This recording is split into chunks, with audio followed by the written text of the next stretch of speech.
पियरिस species in क्रूसिफर और Brassicaceae family. पियरिस एक प्रकार का बटरफ्लाई होती है, ठीक है। ये एक जीनस है पियरिस, इसमें कई स्पीसीज आती हैं जैसे पियरिस ब्रेसिकेसी, पियरिस रैपी, पियरिस जैपोनिका, ठीक है। तो ये जो पियरिस ब्रेसिकी है ये लार्ज कैबेज वाइट बटरफ्लाई कहलाता है। Pieris rapae small cabbage white butterfly, white colour का होता है ये। कैबेज में नष्ट करता है, डैमेज करता है ये। और ये लार्ज साइज का होता है, ये स्मॉल साइज का होता है, ठीक है। तो ये जो बटरफ्लाई है इसका जो कैटरपिलर है, जो लार्वा होता है, ये क्रूसिफर पौधों में, ठीक है, क्रूसिफर पौधों में डैमेज करता है, मतलब उसके लीव्स को खाकर नष्ट करता है। क्रूसिफर पौधे जो होते हैं क्रूसीफेरी फैमिली या ब्रेसिकेसी फैमिली उसी को बोलते हैं। उनके जो प्लांट्स होते हैं उनको हम जनरली क्रूसिफर कहते हैं, ठीक है। क्रूसीफेरी फैमिली या ब्रेसिकेसी फैमिली के प्लांट्स को क्रूसिफर कहा जाता है ना। तो उसमें लीव्स को ये नष्ट करता है, इसका जो है कैटरपिलर लार्वा होता है, ठीक है। इसका सिस्टमेटिक पोजीशन अगर हम देखें तो ये आर्थ्रोपोडा क्लास में आता है, एनिमल्स में। इंसेक्टा, ठीक है, आर्थ्रोपोडा फाइलम होगा, sorry, class Insecta, order Lepidoptera, family Pieridae, Pieris genus और ब्रेसिकी स्पीसीज है। तो स्पीसीज में और भी स्पीसीज हैं जैसा हमने ऊपर देखा, रैपी और जैपोनिका भी, ठीक है। तो ये जो बटरफ्लाई होती है ये वाइट कलर की होती है, ठीक है। वाइट कलर की बटरफ्लाई होती है। इसका जो बैकग्राउंड है क्रीमिश वाइट कलर का होता है और इसमें 2 ब्लैक स्पॉट होते हैं ऊपर वाले विंग्स में, और हल्का सा कॉर्नर पे भी हल्का ब्लैकिश एरिया होता है, ठीक है। तो इस तरह की ये बटरफ्लाई होती है। इसमें होस्ट प्लांट देखें जिसके पत्तियों पर ये जनरली ग्रो करता है, अपना कैटरपिलर या अंडे देता है, ठीक है, जिसमें अंडों से कैटरपिलर निकलता है और वो उसकी पत्तियों को खाते हैं। तो मेनली इसमें कैबेज आता है। उसके अलावा cauliflower, radish, broccoli, turnip, mustard, तोरिया और दूसरे जो क्रूसीफर प्लांट हैं वो भी उन पर भी ये डैमेज उत्पन्न करता है, मतलब उनके लीव्स को भी खा के नष्ट करता है, ठीक है। तो इसमें अगर हम देखें तो एग्स जो होते हैं येलो कलर के होते हैं। लगभग 150 से ज़्यादा एग्स एक बटरफ्लाई के द्वारा दिए जाते हैं येलो कलर के।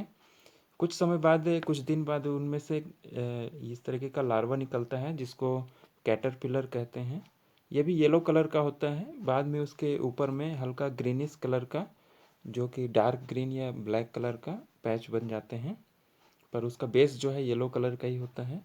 तो कैटरपिलर ही जो मेन है, जो मुख्यतः पत्तियों को खाकर नष्ट करता है, ठीक है, कैटरपिलर ही है।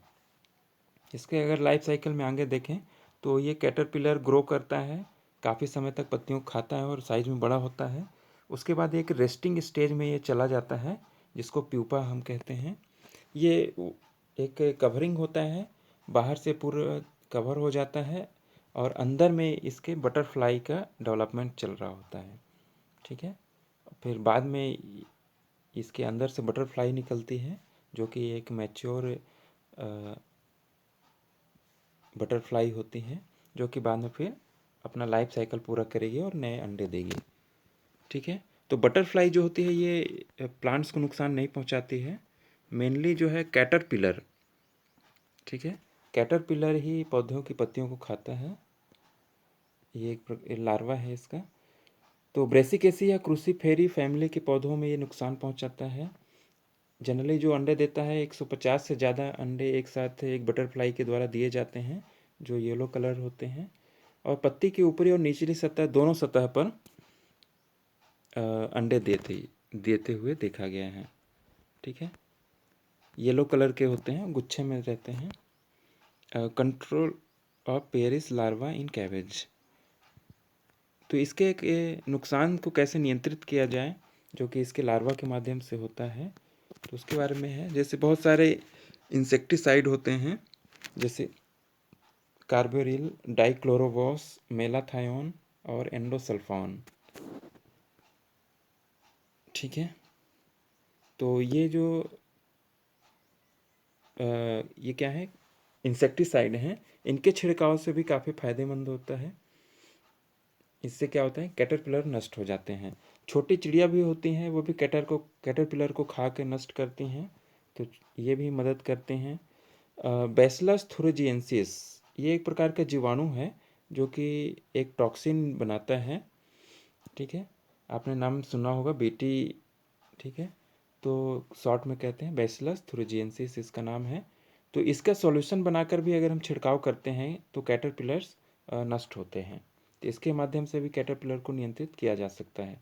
क्योंकि ये बैसिलस थुरिजिएंसिस है, कुछ टॉक्सिन पदार्थ बनाता है जिसके कारण कैटरपिलर नष्ट होते हैं।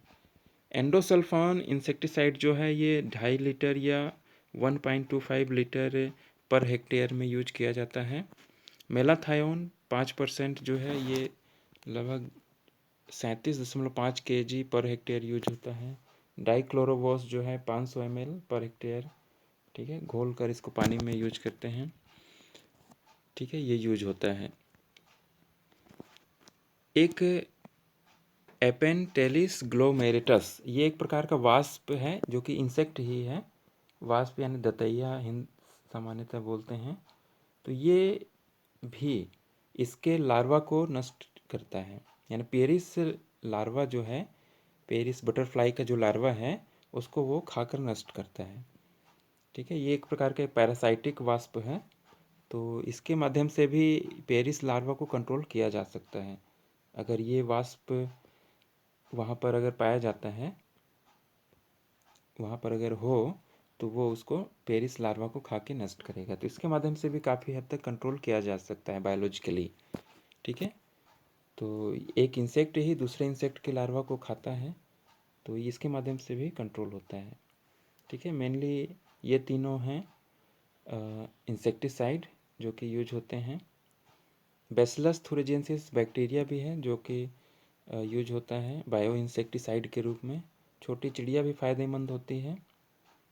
ठीक है, तो जब किसी प्रकार का जो कोई जीव यूज होता है किसी रोग के रोकथाम में या किसी लार्वा के नष्ट करने में, तो उसको हम बोलते हैं बायो इंसेक्टिसाइड।